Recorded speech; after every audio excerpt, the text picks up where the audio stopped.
À ce personnage, je sais qu'il va vous plaire, Maximus dans Gladiator. C'est la suite des analyses de personnages et c'est aussi la dernière vidéo YouTube avant. Ah bah oui, c'est pas la toute dernière vidéo YouTube, rassurez-vous, on va encore continuer les vidéos YouTube, ça fait 6 ans que ça dure et c'est pas là de s'arrêter.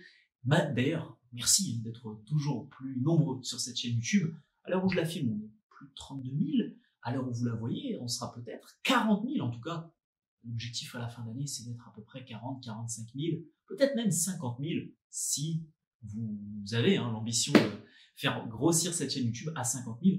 Ça dépend un peu de moi, la qualité du travail est là, mais ça dépend surtout de vous. Donc je compte sur vous. Au sein de cette nouvelle vidéo, on va analyser en 6 points concrets le charisme de Maximus.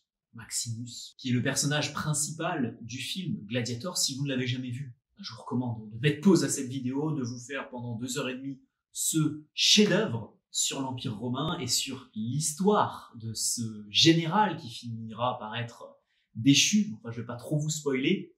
Et au sein de cette vidéo, on va voir 6 points concrets qui façonnent son charisme. Alors, on va être principalement sur des points intérieurs. On va pas être sur, oui, il a des gros muscles, oui, il sait se battre, etc. Ça, bon, c'est des points de charisme, certes, mais qui sautent aux yeux de n'importe qui. Maintenant, moi, ce que j'ai envie de vous transmettre au sein de cette vidéo, parce que c'est un personnage un peu particulier, c'est surtout le charisme intérieur, le charisme personnel, presque le charisme spirituel qu'il va avoir.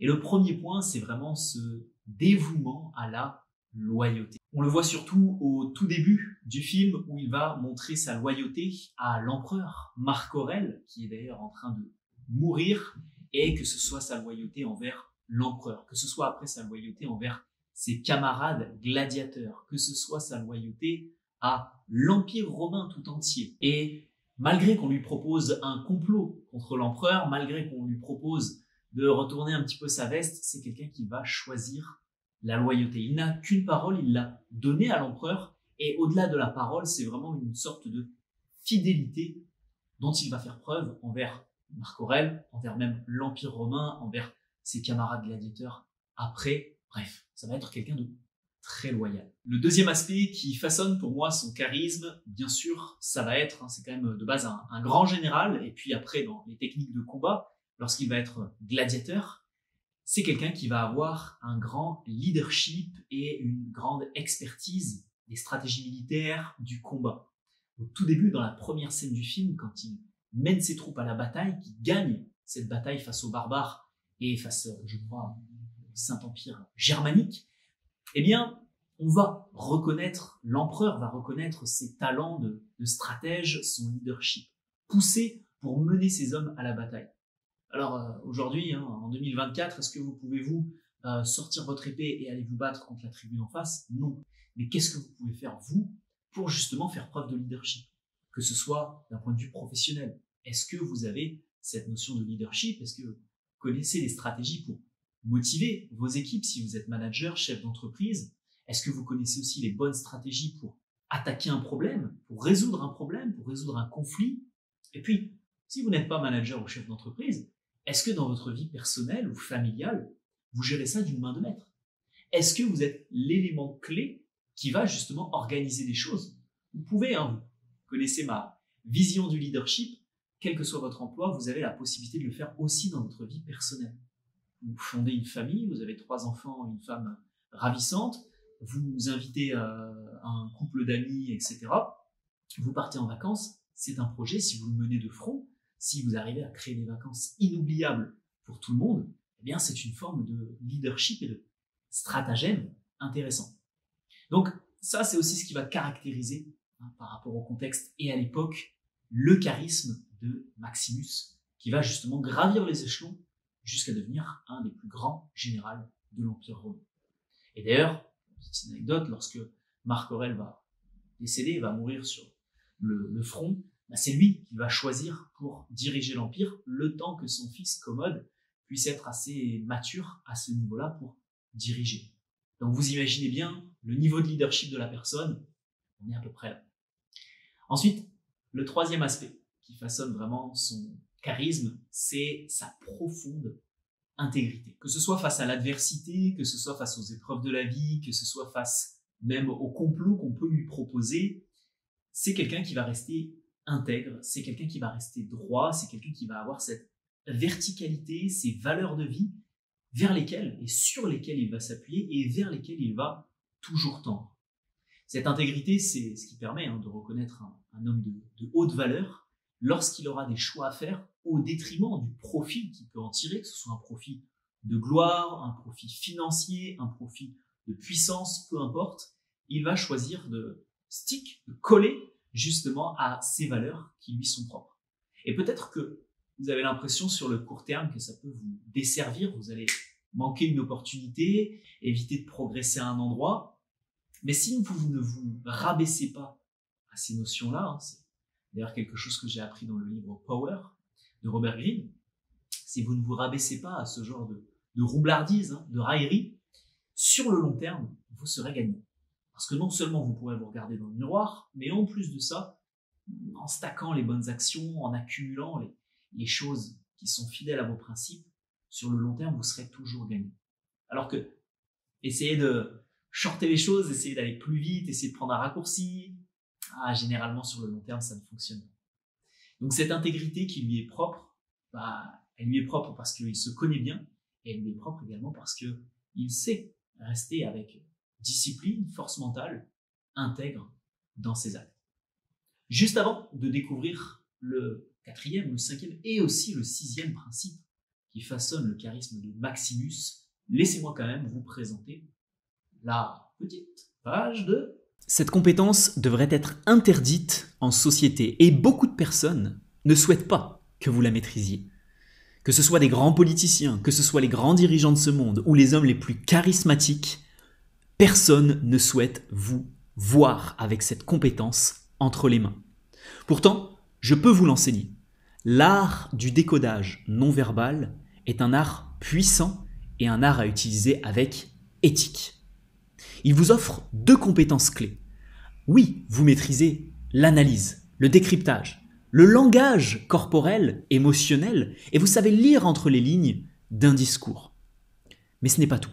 Vous arrivez aussi à changer votre propre langage corporel à des fins d'influence.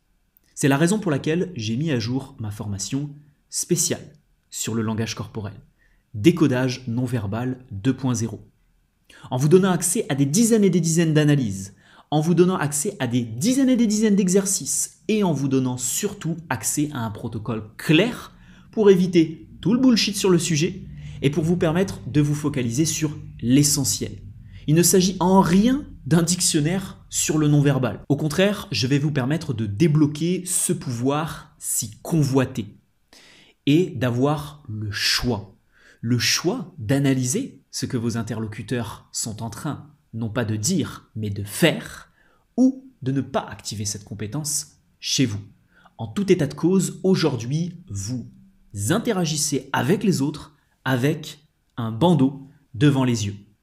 Laissez-moi vous enlever ce dernier, commandez la formation Décodage non-verbal 2.0, musclez très radicalement votre intelligence sociale et croyez-moi, vous ne verrez plus les choses de la même manière. Tant que vous avez compris l'intérêt du décodage non-verbal, on va voir le 4e aspect. Et pour moi, le 4e aspect, c'est sa résilience.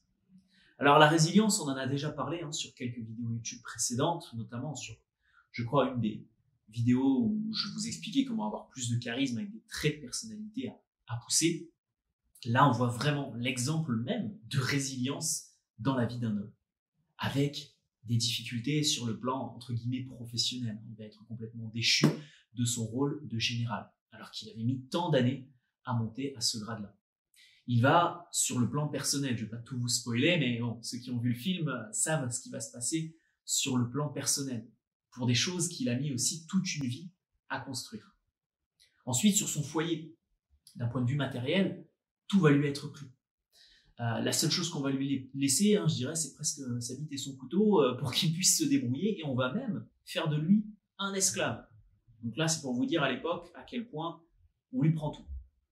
Et bien malgré tout ça, malgré toutes ces épreuves qu'il va endurer, il va faire preuve d'énormément de résilience. Il va chercher, il va vivre l'instant présent, il va chercher à remonter la pente. Certes, par désir de vengeance, on trouvera que c'est bon, c'est pas bon, peu importe. Il va utiliser ce carburant pour justement remonter la pente et arriver à son objectif. Moi, j'essaie de pas trop vous spoiler pour ceux qui n'ont pas vu le film. Et donc, c'est cette résilience, c'est cette adversité face aux épreuves de la vie, face aux échecs, et je dirais face à la tempête qui va vivre brusquement, qui va vraiment façonner aussi son charisme. C'est aussi pour ça que c'est un film aussi épique, c'est aussi pour ça que c'est un héros. S'il avait abandonné là, il s'était suicidé, s'il avait tout abandonné pour cultiver un petit potager dans un coin, forcément ça n'aurait pas été un film aussi épique. Ça aurait été la fin de l'histoire surtout. Donc voyez ça avec votre propre prisme, voyez ça avec votre propre vie, à quel point les échecs que vous allez vivre dans le futur, que vous avez peut-être déjà vécu, peuvent façonner aussi votre future personnalité. Encore une fois, je l'ai déjà dit, mais ça peut paraître une phrase de développement personnel très très bateau, mais vous avez des échecs, tant mieux, profitez-en. C'est ce qui nourrit justement, des fois, une très belle progression à certains endroits. C'est lorsque certaines personnes vont chez le médecin et que le médecin leur dit « Attendez, là, il y a vraiment un problème au niveau de votre santé », que là, les personnes font des transformations physiques incroyables. C'est lorsque vous vous retrouvez sans emploi, lorsque vous vous retrouvez à la rue, lorsque vous vous retrouvez dans des situations financières très précaires, que vous avez l'ambition de gagner énormément d'argent. C'est lorsque on vous dit « mais t'es complètement débile, t'as aucune culture générale », que là, vous vous prenez peut-être de passion pour la lecture ou pour la culture en règle générale, je dirais, sans mauvais jeu de mots. Donc, c'est vraiment ces échecs-là, ces difficultés, ces mots des fois mal placés, ou ces grandes épreuves de la vie qui peuvent façonner votre future personnalité. Ne négligez surtout pas cet aspect comme un très très bon carburant qui pourrait vous être utile. Le cinquième aspect, je ne sais pas pourquoi je fais 6, j'ai envie de vous sauter un point. Le cinquième aspect qui façonne cette fois-ci son charisme, on était principalement sur des notions masculines, sur des notions de puissance. Là, je trouve que c'est une compétence peut-être un poil plus féminine, et qui va être très intéressante, c'est sa compassion pour ses camarades, sa compassion, sa sensibilité pour certaines choses de la vie. On voit ça notamment avec son chien au tout début du film, on voit ça aussi avec ses camarades gladiateurs pour qui il va se lier d'affection, avec un mélange d'empathie, avec un mélange presque de père aussi protecteur pour ces derniers, parce que c'est quand même certes un grand général, mais c'est aussi un très très bon combattant en 1 contre 1. Et donc, c'est quelqu'un qui va avoir aussi, malgré peut-être ce côté un peu dur, de général, de combattant, de guerrier, qui va quand même avoir cette sensibilité et cette compassion. Et j'étais obligé de vous mettre ça dans les traits de son charisme, parce que c'est ce qui vient équilibrer sa personnalité, c'est ce qui fait que c'est pas un guerrier sanguinaire, et dans une moindre mesure, un personnage que j'ai déjà analysé, comme Tony Montana dans Scarface, s'il avait eu cette sensibilité, ça ferait peut-être de lui un homme plus complet. Alors que Tony Montana est quelqu'un justement de beaucoup plus violent, de beaucoup plus fou, de beaucoup plus excessif, et donc justement c'est un charisme un peu différent qui le mène, on va vous spoiler un 2e film dans cette vidéo. Et enfin, 6e point, si vous voulez développer le même charisme que Maximus dans Gladiator, ça va être cette fois-ci d'aller sur un charisme naturel. Alors, ça va être compliqué de développer ce point-là, mais on va essayer de trouver des solutions ensemble. Le charisme naturel de Maximus, qu'est-ce que j'entends par là?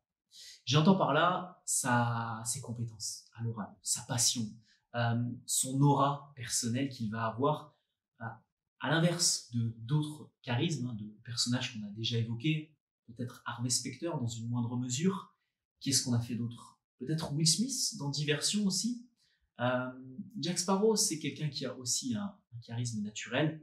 En fait, on sent que c'est inné chez eux. Et là, Maximus, c'est très inné. C'est pas un excellent orateur, c'est pas un grand orateur. Maximus, c'est un grand général, c'est un grand guerrier. C'est quelqu'un qui va des fois utiliser les bons mots, mais on n'est pas sur quelqu'un qui a travaillé son éloquence, comme Harvey Specter, par exemple, qui est très très bon en vente, en négociation, et on sent qu'il a travaillé là-dessus pendant des années.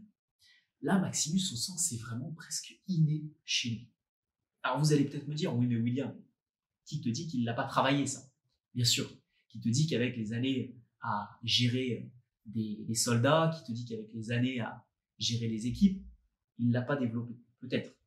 Mais on sent qu'il y a vraiment cette appétence naturelle pour gérer des personnes, pour galvaniser la foule, pour être épique dans ses actions.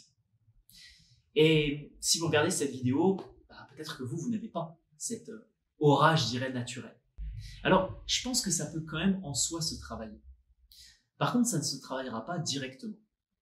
Je vous explique ma vision par rapport à ça. Je pense que vous pouvez développer ça, l'obtenir naturellement, à force d'avoir des actions qui vont dans ce sens.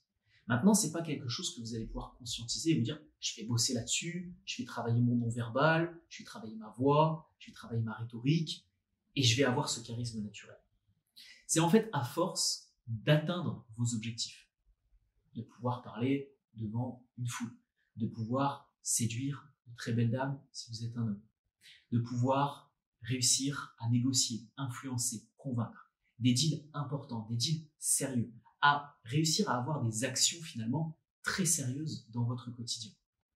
C'est derrière un engrenage qui va se créer et c'est justement ce charisme naturel qui va commencer à arriver.